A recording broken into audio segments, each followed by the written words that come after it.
Good day mga ka-GT sa Kalam at ito nga po pala pagtapos po namin Manawag Baguio, dumiretso po kami ng Kabsat La Union at dumambay po kami at kumain po dito. Pero hindi po kami nakakain dito kasi medyo sarado pa sila. At yun nga po mga kasakalam JT at naglagi po kami dito at after po namin magkabsat at dumiretso po kami sa isang beach resort dito para mag-check-in. At pagka yun nga, magdamag lang po kami doon tapos kinabukasan may pupuntahan naman po kami, pupuntang Bigan. Shoutout nga pala po kay Pisang Kadyo, kay Sir Gilbert Aguirre at kay Mrs. Aguirre, kay Edwin Inolba, kay Soiti Manalo, kay Kian Villanueva, kay paring Arnold Javier, kay paring Anay, kay paring Joseph Katapang, kay paring Eugene. Shoutout sa inyong lahat. Ingat po kayo dyan. Kay Buneng, shoutout sa iyo. At ito po, ayan, pagkatapos po namin magkapsat, dumiretso po kami sa dito, isang resort. Nag-check-in po at ayan, naka-guard dress na po ako dyan pero may bilbil po ako mga ka-JT. Pero masaya naman po tayo dyan, saglit lang po tayo naligo dyan, medyo nag-uulan po dyan. Nakita nyo naman po, napaka sarap maligo dito at na ulan-ulan. At ayan, tumambay po kami dyan, si Elvis, si Pisa Lorena, si Munggo. At ako, ang inyong inampalan, oy, ang short, naka Pilipinas, pang ano yan, pang toktik, kasi mura sa TikTok, mga ka-JT. Naisipan na po namin maligo rito kasi medyo malamig na po pero nung mga bandang alas 3 po ng hapon, hindi po makapaligo rito gawa ng sobrang init. At ayan mga ka-JT, syempre, nakita nyo naman po, magbababad na po kami dyan, mga nakapang swimming gear na mga kasakalam at ayan nakita nyo naman po may rainbow po yan, ayan nakita nyo po yung rainbow, umahon lang po ako dyan pero nakapagbabad na po tayo dyan. Tapos yung sunset nya nakita nyo naman po, napakaganda po ng ulap dito at syempre hindi mamaring di tayo magpapakit mga ka-JT. Nakita nyo naman po yung sunset, inabangan namin yung sunset dyan kaya lang masama ho panahon dito ngayon sa La Union, San Juan La Union mga kasakalam. Tapos mga ka-JT, dire-diretso lang po tayo dyan ng pagbibideo at paggagala at kinabukasan po ng umaga, syempre kami nagala dyan. At after po namin maligo dyan, ayun nga mga ka-JT, diretso na po kami dyan sa aming swimming poolan. At yun nga po, may dalawang swimming pool po dyan. Yung pong pangalan ng resort na yan ay Secret, de joke lang po. Bonita po yan, bonita mga ka-bikers, mga ka-driver, mga ka-JT, sa lahat po na nasa kalsada, ingat-ingat po tayo sa mga road rage. Lagi ko pong paalala sa inyo kung kukonting diferensya, hayain na. Kung binusinahan kayo, hingi na lang po kayo ng pasensya at kung nabulyawan kayo, hayain na. At kung may kasalanan po tayo, mag-sorry na lang po tayo. At yan, nagbabad lang po tayo dyan sa may swimming pool nila, mga kasakala, mga kaligo. Hindi naman po pwedeng hindi magbababad dyan. Kaya lang po medyo chlorine treatment yung kanilang swimming pool dyan. Amoy po namin yung ano ni Munggo. At doon po sa ating mga kaibigan, lalo si Rosette Kapuyan at si Mrs. Dra, Cecil. Hayaan mo mga baka matuloy yung mga pangarap natin. Joke lang po, mga ka-JT. At ayun po, ito, sunrise na po pala, kinabukasan po ng umaga, nagumising po kami umaga, sunrise naman po kami. At ayun naman, success naman po yung ating paggagala. At ayan, naglalakad lang po kami dyan, medyo naka-long sleeve po tayo dyan, gawa ng aircon po yung ating tinutulugan, medyo minamalat po tayo, mga kasakalam. At yun nga pala po, joke lang po, mga ka-JT. At ayun, shoutout nga pala kay Don Robert, sa lahat ng mga taga-pansol na nagwo-walking, sa lahat po ng tropa nating hindi ko pa po nababate, at sa lahat po ng mga nanonood sa akin sa ibang bansa at nakakapanood sa akin na hindi ko po kilala at sa mga nagpapalaw sa akin, maraming salamat po at sa nag-view at nagtitiwala sa akin at nanonood. Maraming salamat po sa inyo. At ayan, naglakad po kami dyan, papunta po kami doon sa kabilang dulo, walking lang po para magpapawis mga ka-JT. Hindi naman po kami dyan nagtagal kasi kakain pa po kami, walking lang po kami.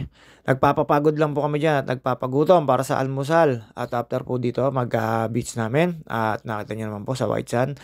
Black Sand po pala pero napakasarap pong tapakan yan. At hindi naman po kami magtatagal dito sa beach na to. Kami po ipupunta po ng Bigan. At yun nga po, pagkabalik po namin, prepare lang po, kwentuhan. Kasi tanghali pa naman po yung aming out. Okay lang po na maglakad-lakad lang po kami dito. Medyo umaga po ito, mga alas 5:30. Naghahanap-hanap po kami bibilihan ng isda dyan. Wala po kami mabili ang isda mga kasakalam. Paikot-ikot lang po kami diyan hanggang sa nakita namin sina Bebang, si Elvis para maggala din, sumunod po sila sa amin diyan. At ayun naman po siyempre success naman po yung aming paggala diyan, pag-ikot namin. Si Munggo diyan panay ang huli ng alimangang maliliit diyan or talangka po ba 'yan, basta yung may mga crabs po diyan na maliliit pa, baby crabs pa po mga kasakalam. Habang naglalakad po tayo diyan, nagmumuni-muni po tayo tapos, nag-aantay po ako ng init ng araw pero wala naman pong sumikat na init ng araw. Pero po nakita niyo naman po 'yan na sunrise na 'yan, napakaganda po tingnan lalo po sa ulap, lalo po sa personal diyan. At ayan mga ka-GT, ayan na po si Elvis, si Munggo at si Bebang. Nakita niyo naman po puting-puti po yung mga suot nila, ni Lorena. Si Obic po ay tulog pa po diyan, yung kasama namin isa. Isang kotse lang po kami, kotse po ni Elvis tapos libre lang po dito ni Claire. Tumama po sa STLC Claire Tumbok. Sikreto lang po talaga, kaya nakapunta kami dito, libre po kami ni Claire. Gaganyan-ganyan niya pero siyempre joke lang po. Joke lang po talaga 'yon. Ayun nga, chip in sila yung mga kasama ko tapos ako driver po ako. Siyempre ingat na lang po tayo, hindi po tayo tumatakbo ng overspeeding. Tama na po 100, yung pong tamang speed po sa mga expressway.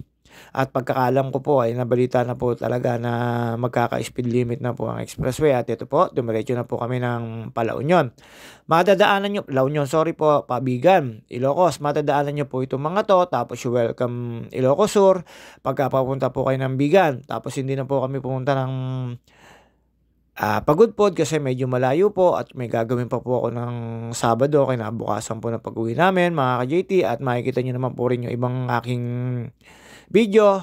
At dito po pagdating po namin ng Bigan, una po namin pinuntahan ay ang Baluarte Zoo. Sa Baluarte Zoo may entrance po na 150 or may entrance din po ng 250. Depende po sa package.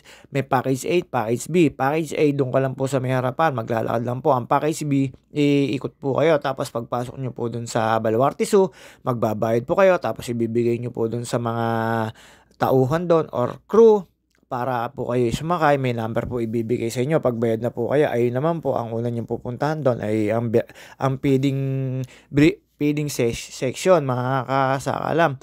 Nandun po yung mga hayop na pwede nyo pong pakainin. Tapos pag-ikot nyo po, marami na po ako nakita mga bird doon, dami na po nakita mga usang Pilipino, usang ibang bansa. Marami na pong pwede nyong hawakan doon mga ka-JT. Tapos unang punta namin pinuntahan ay ang museum. Yun naman po talaga unang puntahan doon mga ka-JT museum. At ito po mga kasakalam, ayan, nasa highway po tayo. Drive lang po tayo. At tulog po yung mga kasama ko, na puro highway po yung namin, dinaanan po namin mga JT. Sa kalsada po, ingat-ingat po tayo. Talagang yung mga road rage, iwasan na po natin. Out ayan, sa ilang araw na bakasyon, medyo mecha na po tayo. Pag uwi ko po ng Laguna, sigurado po ay diet po tayo. Sa lahat po na hindi ko nababate, pasensya na po, medyo nalilimutan po minsan pagka nag-e-edit. Sa mga nababati ko po, maraming salamat po sa inyo sa mga suporta at sa viewing. At sa mga sumusuporta ko sa at naniniwala, maraming salamat. At sa mga admin na pinagsesharean ko ng video ko, maraming salamat sa pag-approve. At ito po, kahabaan na po ito. Pagka ito po nakita nyo, ibig sabihin, medyo papunta na po kayo ng Bigan. Malapit na po sa pero parte na po ito ng Ilocos. Ito na po yung parting meron pong parang blue marlin na isda na statue of blue marlin mga ka-JT. Ayan, makita nyo naman po yan. Narbacan, welcome to Narbacan. Mahilig po rito yung mga arko. Makikita nyo po bawat bayan may mga arko rito. Ang dami po namin dinaanan dito. At yun nga mga ka-JT, syempre babalikan din po namin to pag uwi namin. At ito po, Narbacan, Tagudin, unang madadaanan yung bayan pagpasok nyo po doon sa may arko, Tagudin, tapos Santiago mga ka-JT. Pero hindi po ako perfecto ha, marami na po kayong dadaanan dito. Marami pa pong mga bayan-bayan dito bago makarating po dito sa Bigan. Dito po sa Bigan mga ka-JT, simula po sa La Union, San Juan La Union ay 3 hours to 3.5 hours. Depende po sa takbo at depende po rin sa traffic. At dahil nga po mga ka-JT, pag galing po namin ng Baguio, sumunod po ako dun sa tawag dito, sa Waze. Medyo sa Waze, lagi po kayong padadaanin sa bundok, kaya medyo napatagal ako. Pero pag galing namin po ng Baguio, pababa po dito sa La Union, papuntang San Juan, ay do'n po ako dumaan sa Nagilian. Sa Nagilian po pagdating po sa baba, nalimutan ko mag-ano, ayun, pasunod po tayo sa Waze, medyo dumaan po tayo sa mga bundok-bundok. At dito tumabi po tayo mga ka-JT, ayan po yung sinasabi ko sa inyo na medyo may statue of, ng isda. At, tumigil lang po tayo diyan, kinunan ko pa lang siyempre yan yung welcome na nandito na po kayo, ayan yung malalaking isda na yan, Blue Marlin po ata nakalagay diyan mga JT, at after po nun dire-diretso na po tayo dito. Dire-diretso lang naman po yung kalsada na 'to. Pero siyempre kurbada 'to, liliko-liko kayo, hindi pala po dire-diretso, o liliko lang po kayo, sundan niyo lang po yung kurbada tapos ingat po tayo dito. At pagka nakita niyo na po 'to, eto ibig sabihin na po nito ay welcome to ano na po, Bigan. Bigan na po ito, Santa Maria po ata yung bago tuntulay na 'to, Bigan na po, excuse me po, pasensya na po medyo nasasamid po tayo gawa ng ating namamalat po tayo kasi sigaw at kapapatawan ni na Bebang. At diyan mga ka-JT siyempre ayan yung mahabang isang tulay na yan, na kulay red na yan, pagka nakita niyo na po yan, eto na po yung maghihiwalay sa bayan na papunta na po kayong Bigan City. Ayan mga kasakalam JT, kakaliwa lang po tayo diyan, meron pong kanan diyan, hindi ko po alam kung saan papunta yan. Basta kakaliwa lang po tayo diyan, eto na, Bigan na po ito. Nasasakupan na po ito ng Bigan pagkakaalam ko hindi ko lang po alam sa mga taga Bigan diyan. Shoutout sa inyo, ewan kung Bigan na po ba ang nakakasakop dito. At after po noon mga JT, siyempre ayan nakita niyo po yung tiyan ko, panay po ang kain natin at madali lang po yan, magda-diet na lang po tayo. Makikita nyo na po dito yung Bigan na Arco. Papasok lang po kayo doon. Tapos unang pinuntahan namin, dire-diretso lang po doon, ay pumunta po kami ng Baluarte Zoo. At mga ka-JT, itong National Road na to, makikita nyo lang po yung gasoline station. Pagkakita nyo po sa gasoline station na yan, kakaliwa na lang po kayo, papasok dyan ng Bigan, mga kasakalam JT. Pero hindi naman po pala yan, one way lang po yan. Dito po kayo sa kabila dyan sa may Arco po kayo dadaan. One way po yun, palabas lang po yan pag galing po kayo ng Bigan. At dito po kayo sa may Arco dadaan, ito po yung isang gasoline station. Dito pwede na po kayong kumaliwa para makita nyo po yung Arco ng Bigan mga ka-JT. Makikita nyo po yung kulay blue na yan. Ito, Bigan na po ito. At after po nito, dire-diretso lang po yan hanggang sa may munisipyo, hanggang sa may plaza nila. At yun nga po mga ka-JT, sa plaza nila, medyo hindi po tayo pinalad dahil po gawa ng inabot po namin yung patay na yung water, nila, dancing water. Ayan po yung nasa kanan, ayan po yung mga munisipyo. Hindi ko po alam, hindi po ako sigurado ha. Pero may mga food court po dyan, food park. Dire-diretso lang po tayo dito. Itong station na to, itong kalsada na to, pag diniretso nyo po to, in dead end, kaliwa. Tapos yung sa may mga transient, kanan, yun na po yung papuntang Baluarte Zoo. Ito mga ka-JT, ayan po yung sinasabi ko sa inyo na plaza, nandiyan po yung dancing light. At ayan mga ka-JT, pag nakita nyo po ito, kakanan lang po kayo. Pagkadating nyo po rito, konting-konting kalsada lang po, ay Baluarte Zoo na, kanan na kayo. Ayan yung Baluarte Zoo, makikita nyo po yan. Hanap lang po tayo ng parkingan dito, mga kasakala, mga driver, mga ka-JT, mga ka-bike, mga ka-motor. Siyempre, all around po tayo, mga driver. Ayan po yung sinasabi ko sa inyo ng feeding area. Nakaupo lang po kami dito at nag-aantay lang po tayo at number 38 nga po yung number namin. Nung natawag na po kami, syempre sasakay na po kami dito sa ganitong sasakyan. At ito po yung pangkaraniwan sa sasakyan dito. At iikot na lang po tayo dyan mga ka-JT. At ayun nga po si Munggo medyo hindi po tinoyo dyan dahil si kuya niya ayaw tabihan. At ayan mga ka-JT, pagkasakay po natin, tatluhan dyan ang sakayan. Sorry. Package binging nga pala po ang inan namin kaya iikot po kami dyan. At yun nga po, sinamampalad po tayo. Wala na po dyan yung yung zebra. Zebra nga po ba tawag doon? Teka lang po sorry po, ulitin ko po. Ayan, wala na po dyan yung matangkad. Mga ka-JT, ayan po yung mga marami na po silang palahi dito mga kasakalamat. Ayun nga, dumiretso po tayo dito. Mga ibon-ibon, mga ostrich, basta umikot lang po kami dyan mga ka-JT. At yun, nalapitan po namin yung Leon na yan. Pwede ko kayo magpa-picture, 150 po ang pa-picture sa Leon. Medyo pagod na po si Lion. Si Tigre pala po, wala po pala si Lion dyan. Tigre na lang po yung nakita ko dyan, wala na po si Lion. At syempre, pasok po tayo sa museo. Yan po yung mga ginagawang yung namatay na hayop na pine-preserve dito mga ka-JT. Ito una nyo makikita. At syempre, nagpa-picture tayo dito sa ni Mr. Chavit Singson. At ikot lang po tayo diyan, pakit lang po tayo na nakasuot po tayo ng Pilipinas mga ka-JT. Ayan po yung makikita nyo diyan sa museo na yan.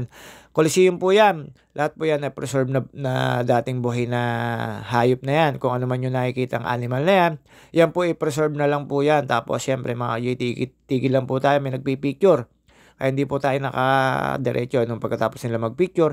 Ayan po yung makikita nyo dito sa museo na to, dito sa Baluarte, sa may kay Mr. Chavit Singson. Nakikita nyo po dito, meron pong dalawa ditong hotel. Yung dating bahay niya na kulay orange ata yun, o dilaw. Tsaka po yung tinigilan ng mga Miss Universe, yung pong hotel na yun. Meron pong hotel dito sa loob, mga ka-JT. Kaya kung mag-check-in kayo, syempre alam nyo na medyo mahal. Ayan po yung mga nakapreserve na animals dito. Tama po ba? May S, mga ka-JT. At ayun nga, mga kasakalang JT, syempre ikot-ikot lang po tayo dito. May mga video pa po tayong iba at see you on my next video mga ka-JT. Ayan po, may buhay na sawa po rito. At babus mga ka-JT, see you on my next video.